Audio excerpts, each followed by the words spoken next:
स्थानांतरण के पहले दिन हाई स्कूल की छात्रा को कक्षा की सबसे खराब छात्रा के साथ काम करने की व्यवस्था की गई। यह छात्र एक कुख्यात बुरा छात्र था। किसी की भी हिम्मत नहीं हुई उसके पास बैठने की। छात्र ने ऊपर देखा तो पता चला कि वह कोई अजनबी था और फिर वह सो गया।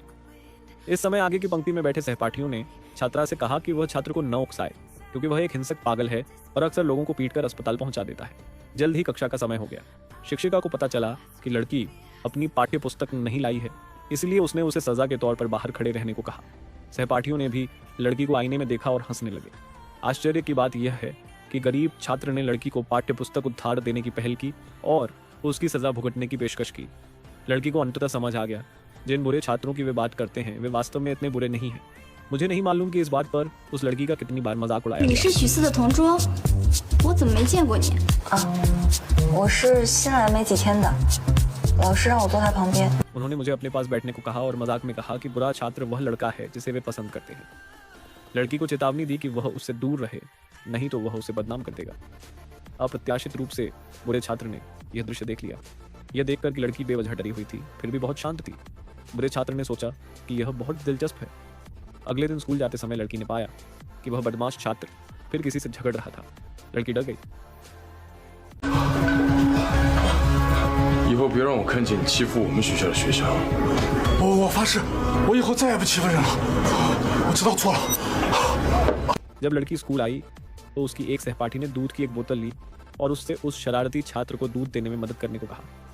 उसने कहा कि यह उस बुरे छात्र की वजह से ही संभव हुआ, अन्यथा उसे भी बुरे लड़के द्वारा परेशान किया जाता। लड़की को अंततः समझ में आ गया कि वह बुरा छात्र ऊपर से बुरा दिखता था, लेकिन वास्तव में वह बहुत दयालु था। वह अपने सहपाठियों द्वारा भेजे गए उपहारों को देखना भी नहीं चाहती थी। लड़की मजबूत थी, इसलिए वे उसे चुपचाप मेहमानों की मेज के सामने रख सकते थे। उस दिन बेचारे छात्र ने देखा कि लड़की के हाथ पर चिकोटी काटने के निशान थे, इसलिए उसने उसे पकड़ लिया और पूछा कि क्या उसके साथ दुर्व्यवहार हुआ था। मैंने इसे नहीं देखा। आप में अभी भी स्वयं को गाली देने की प्रवृत्ति है। जब आप असहज महसूस करते हैं तो आप अपने आप को छुटकी काटते हैं। पता चला कि लड़की को ल्यूकेमिया नामक बीमारी थी। लड़की अपनी पढ़ाई में देरी नहीं करना चाहती थी, इसलिए उसने नंबर 16 मिडिल स्कूल में दाखिला ले लिया, जो अस्पताल के सबसे नज़दीक था। लड़की की स्थिति के बारे में जानने के बाद गरीब छात्र का लड़की के प्रति रवैया पूरी तरह बदल गया।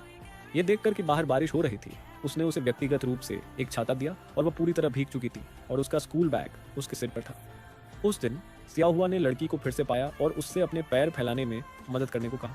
उसने पानी की बोतल उस बुरे छात्र को दे दी।